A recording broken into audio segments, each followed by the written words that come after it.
Let me start with a little background. Growing up, I didn't know yet, but playing Borderlands 2 would be just one of the things I look back on and have no choice but to feel nostalgia. After revisiting the game as an adult, I can't help but notice the deeper meanings in the story and DLCs that follow. So I figured, why not touch upon the deepest story that younger me did not realize held so much pain and meaning behind the joy of Borderlands' own very graphic way of doing things. I honestly believe that every single Borderlands 2 DLC, from the DLC of an adventure of pirates to the very last revamp showing they still care for the game and fight for Sanctuary, every last detail is handcrafted for every single Vault Hunter all around the world to enjoy and play overs and overs again, even after years of satisfaction. I can wholeheartedly say Borderlands 2 stole my heart, and many others, and will always be held in high regard when it comes to video games choices. I think it's about time that we get straight into the video. The DLC I'll be talking about today is Tiny Tina's Assault on Dragon's Keep. I remember when I learned about this DLC. After thinking I had done all there is to do in the universe of Borderlands 2, I had just learned that 2K and Gearbox had just released a new DLC. My first thought was to ask my mom to buy it. By the time I could even get around to it, my older brother had already gone and done the same thing. The absolute GOAT ended up purchasing the game on his Xbox 360. So excited to play it, we sat down, grabbed a couple snacks, a couple drinks, and got ready for an absolute amazing day and memorable day of gaming. The DLC starts with a very soft and very Tina-fied cutscene, laying the ground rules and settings of the game in Borderlands 2's own charismatically morbid way, I would say.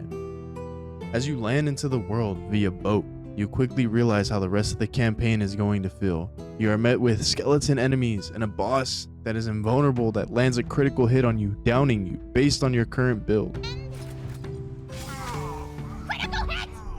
Very quickly, Lilith polices Tina on her choices, and we are given an easier on-the-spot boss, better known as... And his name is... Mr. Bony Pants Guy? That's right, Mr. Bony Pants Guy. After defeating the boss, you make your way into the DLC version of Sanctuary, known as Flame Rock Refuge, where you find out the handsome sorcerer has taken over and laid waste to the lands and imprisoned the queen. I long for a quest. The queen is missing. She went into the forest to bring the light back to the world. So where'd she go? She said something about using the tree of life to undo the curse. That must be where she's going. And so your purpose became clear. You gotta go to the forest and help the queen. So ready to help the townsfolk, you set off on a journey, reoccurring with moments of Tina's chaotic way of doing things. Whoop, time out. I gotta take this. Miss Tina. It's Mr. Torgue! Tina! Put me in the game! Okay, the gatekeeper is now Mr. Torgue.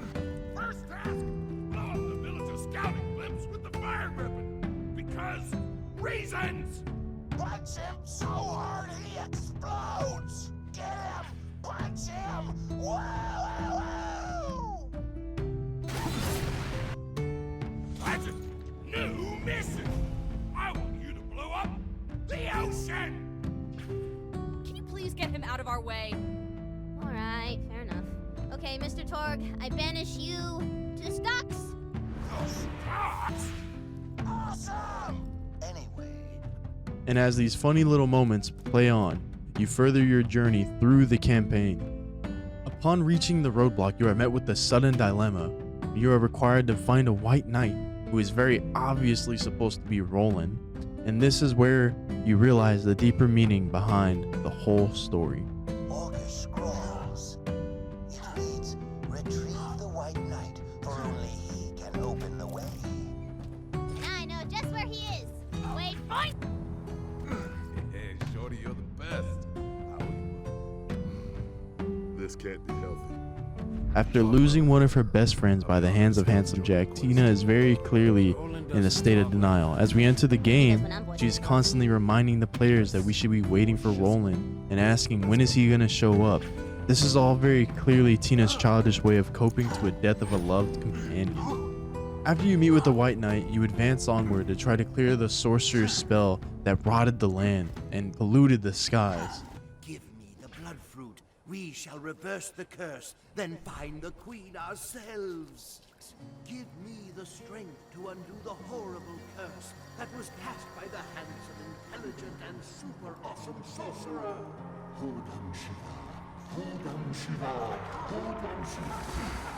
Oh, crap. Ghost King spell. Booyah! Face! But when you get there, you are hit with the sudden surprise of being betrayed by a double agent, Devrim, that dirty loser. After you clear the path, you move forward to the Dwarven caves that are filled with orcs who have enslaved the dwarves. You hear the anguished wails of the sorcerer's political prisoners and enslaved dwarves. So you decide to go speak with a well-known dwarf. And in proper Borderlands fashion, Brick ends up rolling the highest number. 20! Ooh, sorry, Lil. Looks like Brick's gonna talk to the Dwarf King. I have a bad feeling about this. Instead of talking with him like Lilith and everyone else wants, Brick decides he wants to punch this dwarf in the face. My boys are itching to fight. I punch him! Rick, don't. If you just talk to him, we can... I punch him! So, being a good player that you are, you end up punching the dwarf in the face and make an enemy out of the dwarves to him. You just gonna stare at me, or you gonna say something? Nope. No talking. Just punching. Well, I punch him! 20! Now that everyone's your enemy, you decide you need to get out of here. And so you set off to find all 4 runes via puzzles and boss fights. Great job! You have all the letters. Now just get back to Claptrap.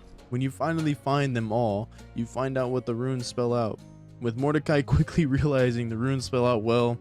Oh, God. I just figured it out. So say it. Fine. It's... That's right, farts. The runes to unlock the door spells out farts. And Claptrap quickly ruins the moment for everyone. Guys! Did somebody say fart? What a stinky thing to say! You ruin everything. Moving forward, the player races up through the mountain of enemies to eventually fight the same dragon from the start. After defeating the same dragon that seemed impossible to conquer from the very beginning, you are thrown into a trap yet again by the sorcerer. You drop into the moldy dungeon, embarrassed at how easily the sorcerer lured you into his trap. Fighting waves of spiders and skeleton mages, you finally make your way to the strange voice that's been calling you through this whole level, which ends up being the sorcerer's daughter who's locked up, caged away, imprisoned. She persuades you to releasing her, and after you decide to release her, she very quickly betrays you. Sure, why not? Finally, I am free to wreak my vengeance upon the world! Starting with you! I told you we should have punched her! I told you! And is swiftly defeated to much of Tina's delight. We really have to kill the sorcerer's daughter like that? She wasn't as bad as you seem to think she was. What? Nah, man. Sorcerer's daughter's the worst. If it weren't for her dumb butt, everything would have been fine. Oh, yes. You made it to the tower. Now I can watch from my balcony. Your torn limb from screaming bloody. Damn, Tina. That was graphic. The sorcerer reviles in his frustration and inability to stop you and invites you to come over and finally have your fight with him. He taunts you and threatens you to harm the queen while you race up to your final bout. Quick update. I got bored. I'm not gonna lie. I ordered my men to kill the queen anyway. They're probably using her head as a soccer ball right now. See you soon. Reaching the sorcerer, you manage to defeat him with the help of the White Knight, the weapons along the way, and every little bit of knowledge you've gained. But in his last act, he tries to launch a sneak attack, a sucker punch, very handsome Jack-esque move to make to kill the White Knight, just as Jack did in the main story. One lived forever and it was great at the end. Enough! You can't just deny what Jack did to Roland. Can't hear you. She's right, Tina. So do you want to do some side quests or? We need to accept it. Roland is dead. I know! I know! But it's my story! And You know what? It's okay. He doesn't doesn't have to go. Not if you don't want him to. Yeah, keep going. I actually want to know how the story ends. Thank you. As the sorcerer's fatal spell hurtled toward the oblivious knight, it was clear that only a miracle would save him. But luckily for the knight, a miracle is exactly what he got.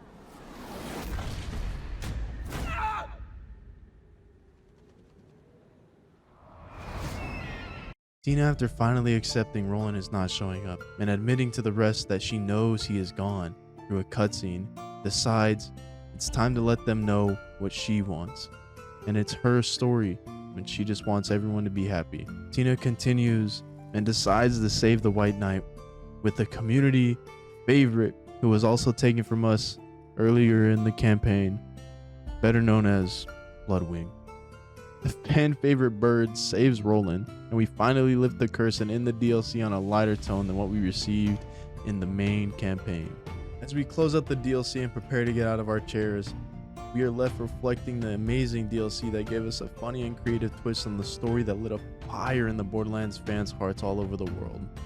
I think it's important that we realize Gearbox was able to create another story, a little world, if you will, a whole other universe through the perspective of another character in the game, and how simple it is when developers actually pay attention to the DLCs and content they're putting out. With something as simple as a little girl's way of coping through a loss of a loved one, we are able to relate as we ourselves play video games to escape reality and enjoy a different life free of boundaries and rules that constrict our daily lives. Thank you for everyone for watching. If you made it this far, be sure to comment poop train and like the video so I know I need to make more videos like this, and I have plenty more in mind, so don't worry. Hopefully everyone has a nice day, replays a little bit of Borderlands, and wears their seatbelts. Later everyone.